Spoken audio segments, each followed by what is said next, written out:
presented by Levi's.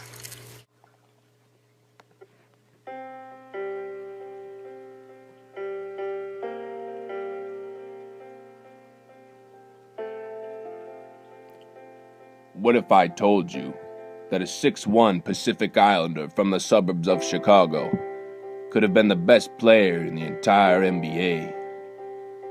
That he was born and raised in poverty? That he would go months without food or water? That he was a Division V collegiate star?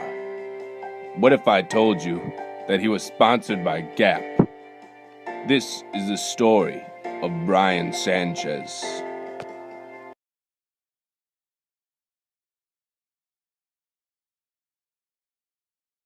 Enough of his feet.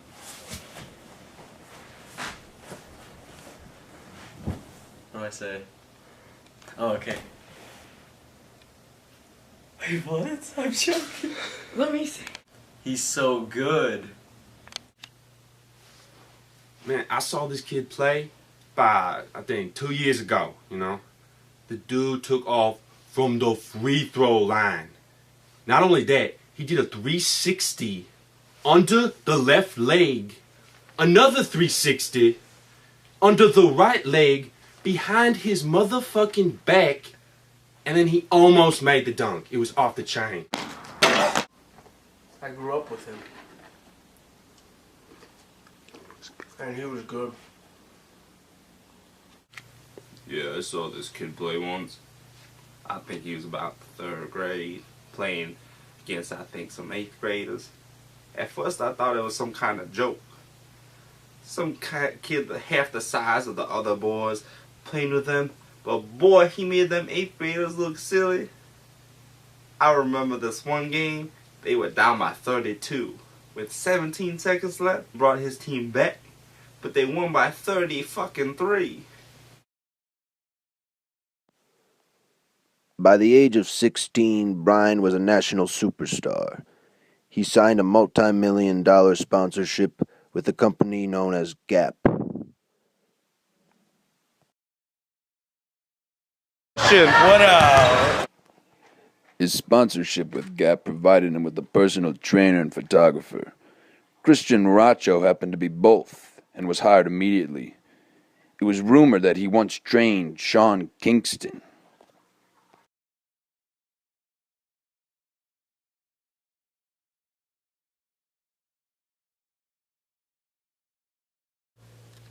Man, they're calling this cat the Manny Pacquiao of basketball.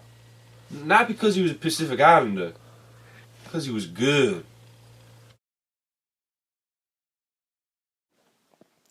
It all started on Dorchester Lane in Bartlett, Illinois. This neighborhood was riddled with crime and violence. Bryan Sanchez was a hard-nosed kid who was born and raised on Dorchester. Man, here's Dorchester. It's crazy. We're lucky we came at noon because it's wild, about an hour or so. This is where my buddy Jim lived. He's no longer with us. He moved to Canada. This guy got busted a few weeks ago. He was raping me. It's my neighbor's house. This shit's crazy. I can't believe I'm back here. This is where I was born and raised, man. Right here. It's a red brick house. I always used to, man, I'd ball it up here. Crazy memories, man. It's a cul-de-sac down here. And I showed you guys last night, this is the North Star. I don't know if you could get that, man, but this is where all the fights go down at night. You come to the light, and if you got a disagreement with somebody, you come here and you settle it. Man, this ghetto's fucking, it's the middle of June, we got snow on the ground. Where are you gonna see that? Alaska don't even have that shit, man. Look at those fucking rims, man. I swear Craig gets crazy every year. We don't talk about this house. That house either. This is where it all happened for me. This is where basketball started. Dorchester Lane. Shit's crazy. This is where Joey Chestnut had his first hot dog. You could put that on record. He had his first hot dog on Dorchester Lane. We used to ball up here all the time. This is a special spot. This is a special spot. We used to play some 4-on-3. We only had 7. That's how ghetto it was. We have even numbers. All you people are blessed with even numbers. Man, this brings back so many memories. So many memories. You know, yeah, Dorchester was a tough neighborhood, you know. If you didn't defend yourself, you wouldn't survive. It was a vicious cycle, you know. Men killing men, boys killing boys, even girls killing girls, you know. I wouldn't have made it out without Bryan. Man, there's one time he saved my life. It was a rainy day, and I have really good shoes on, you know. Not very good traction. And it gets slick out there when it's raining, you know. So, with my shoes having no traction and all, I slipped and I fell. And I got hurt real bad, you know. You know when you hit the floor at Dorchester, those motherfuckers, they jump at the opportunity. They spit on you, take your wallet, they even beat you. My own auntie beat me once. I hate my own auntie. You don't understand. Anywho, when I was on the ground that day, Bryan gave me a fucking Band-Aid to earn my respect from that day on. Nobody messed with him after that. He's a motherfucking Band-Aid? Do you know the motherfucking economy? That shit is expensive. But he got it for me. God bless his soul. How dangerous was Dorchester Lane? It was that dangerous. I never even been there. Thought you were Bryan's cousin. Yeah, but I was never able to see him during Dorchester. What? So you don't even know Bryan? I've seen him play. After Bryan earned his respect on Dorchester, not only did people look up to him, but they wanted to be him. Soon after, he started to make his name known in the Chicago area on the basketball court. In a middle school game, he scored 76 points, all from the free throw line. Let me tell you something. That could shoot some goddamn free throws. So after that 76-point performance, did you believe that you were going to be the greatest basketball player ever? Man, 76 from the free throw line? Are you stupid? Everyone knows that game was fixed. So you're saying the game was fixed? After the 20th free throw, let's just put it this way, I was getting pissed off. I didn't even take a shot from the field yet. One time I was on the bench, they called a foul, and I go shoot free throws. I wasn't even in the game. I was always a good ball player, but once I signed with Gap, I became a great ball player. Now I can shoot threes. And pass the ball. And catch it. And I got really good at free throws. That could shoot some goddamn free throws. And dribble better.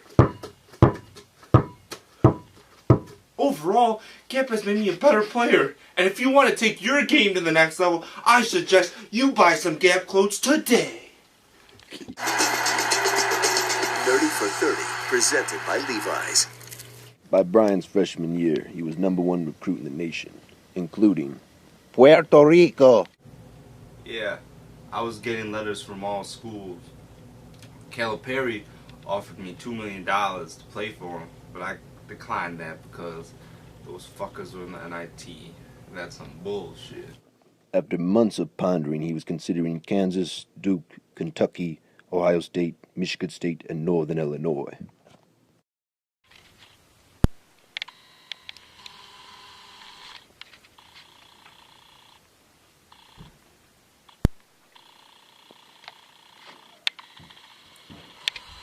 Alright, it's been a long process. I've talked to my family, my friends, and Joey Chestnut, the hot dog eating champion of the world. And I've decided I'll be playing next year at Alabama Pine Bluff University. Division 5 super school. We couldn't afford the other. Just ignore the O. Ignore the O. Alright, thank you.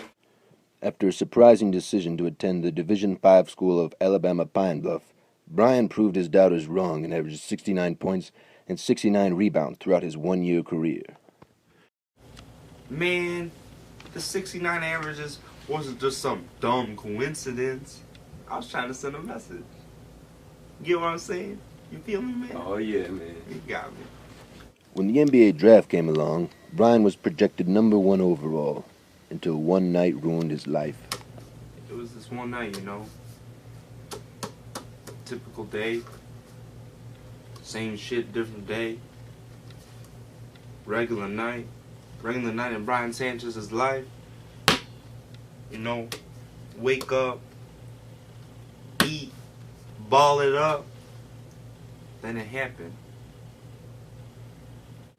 Bryan Sanchez was framed for plagiarizing on his social studies final. Man, that was a hard final. You tried taking that shit. I needed an A. I needed an A to be eligible for the NBA draft. I needed to pass that class. David Stern's stupid ass rules. Bryan was never officially proven guilty. It was hard, but I did not plagiarize. Who do you think set you up? Man, this one white boy back on Dorchester always had something against me. I think he was just jealous. Why is he jealous? Just look at him. You gotta just see this kid. Kid's 5'5", 220. Who wouldn't be just of this? I see. It's real nice. To this day, how come you haven't been declared innocent? After the trial, Bryan developed a rare personality disorder, where he believed he was the reincarnation of Biggie Smalls. Man, all those years on Dorchester really took a toll on him. He always had a weird obsession with Denzel after watching the movie Training Day. You want to go to jail? You want to go home? Huh, Jake? You want to go home? Come on, Officer Hoyt, this is your training day. You're going to learn the ropes. You're going to find out I'm the King Kong with this motherfucker. I'm the King Kong with this motherfucker. Man, I know this kid thought he was black, but I did too. I mean, he came home from the off-season in Alabama Palm Bluff, decked out in baggy pants, chains around his neck, and FUBU, motherfucker. The charges of plagiarism were dropped, but Bryan still believed he wasn't allowed to play because he was black, which made no sense at all because the NBA is all black.